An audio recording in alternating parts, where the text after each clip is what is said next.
Hello and welcome to the news button. Throughout recorded history, no other civilization or country has been linked more strongly to India than Tibet. His Holiness the Dalai Lama, who shoulders the hopes and aspirations of 6 million Tibetans, often identifies himself as a son of India. It's time India extended an open support to His Holiness and the oppressed millions of Tibet. The continued Chinese aggression on the Indian border region of Ladakh and Arunachal Pradesh has been bleeding India both militarily as well as economically. As per an estimate, from 1954 to 2019, the continued Chinese occupation of Tibet costs the Indian taxpayer some 462 billion US dollars, which translates to about 7.16 billion annually. To prudently handle the Tibet issue, India should also adopt a more assertive stand on Tibet issue in dealing with China.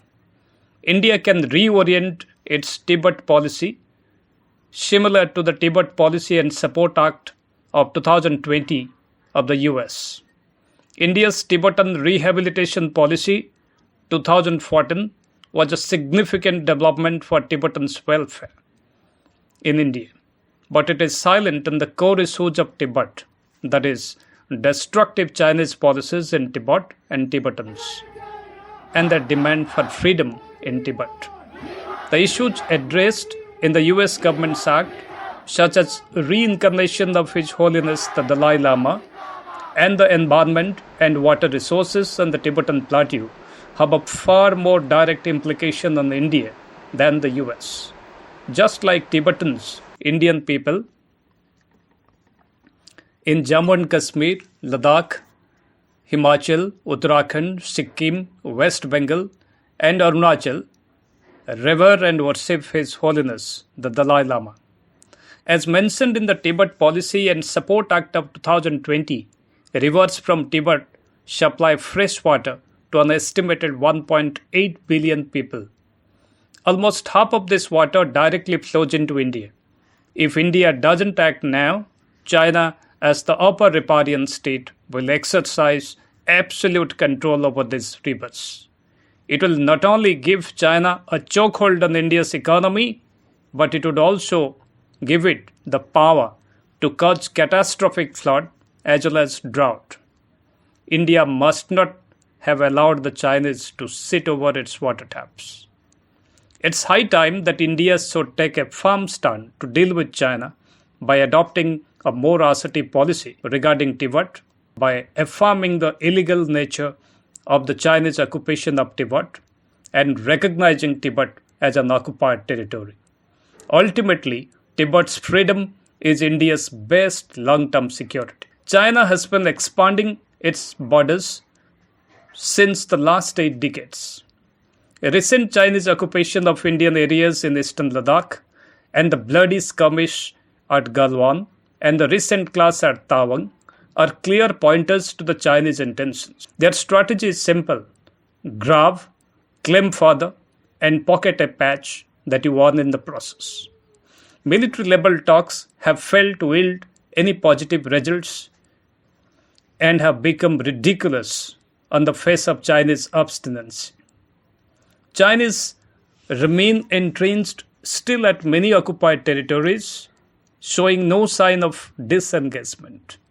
Considering the intensity of the expansion of military infra and the building of permanent facilities by the PLA in occupied sites, military experts say that China is possibly preparing for an all-out war with India.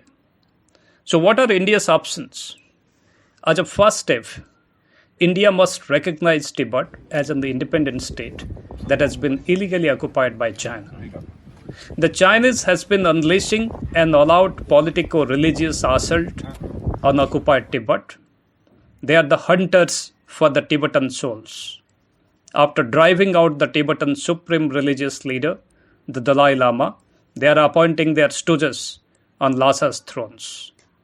Apart from economically draining Tibet of its water and other natural resources, and plundering the rich gompas and monasteries, they have been busy pushing Han Chinese population into Tibet to alter its demographic character.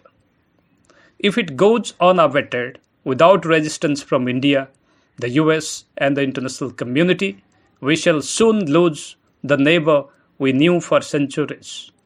A deeply spiritual, peaceful people, dipped in their culture and proud of their heritage.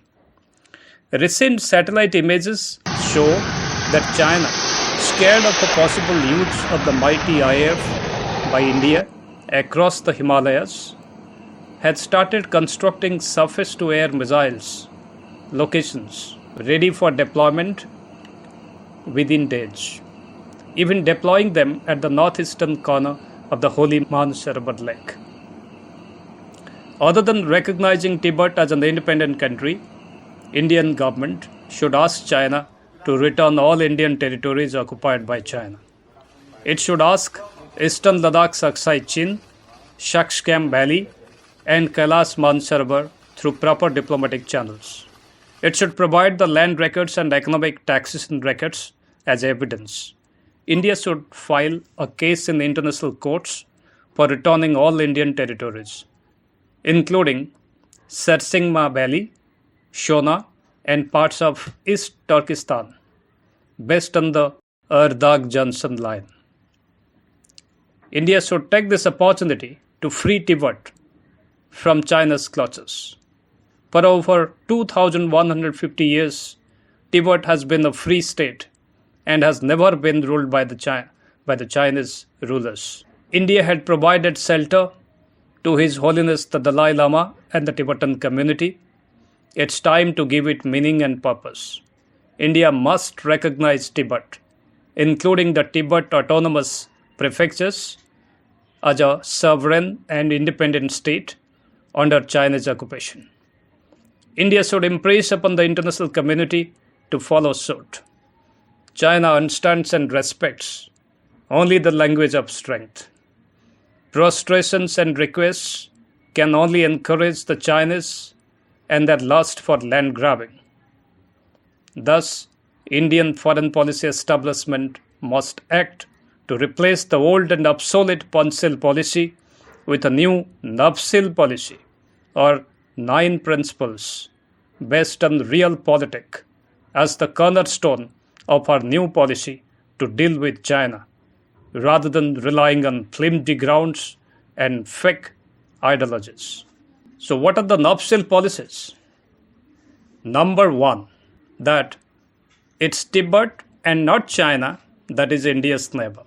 Number 2, the Han imperialists have occupied Tibet and already eaten a part of our territory and still asking for more. Number 3, to propitiate them by accepting Tibet as an autonomous region under the homage of China is the greatest blunder in history. Number 4, time to revisit India's Tibet policy and make amends for past mistakes. India should give recognition to Tibet as an independent sovereign country. Number 5, it's high time to understand that China is the only country which refuses to draw any lesson of restive peace brought by World War II. Time to strike at the very root of salami slicing policy of incremental land grabbing by China. India should stand firm and respond militarily for every inch of its territory. Number 6, it's futile to issue a statement that Arunachal is an integral part of India every time China says it belongs to them. The response should be point blank. Tibet is an independent country under forcible Chinese occupation. The whole world knows it. Since you yourself are an occupier, you have no locus standi on Tibet's policy with India. Number 7, that India will talk to the representatives of the Tibetan people on the border issue, not to China, at official diplomatic levels. Number 8, if China arms and supports anti-India forces and countries, India should up its diplomatic, military, and economic support to countries that are heckled by China. Number 9. India should reorient and de-hyphen its trade policy from China in all spheres and industries. Hope you liked the video. Then why wait? Give us a thumbs up and leave your comments in the comment section. Before leaving, do not forget to like and subscribe to our channel. Thank you. Thanks for watching.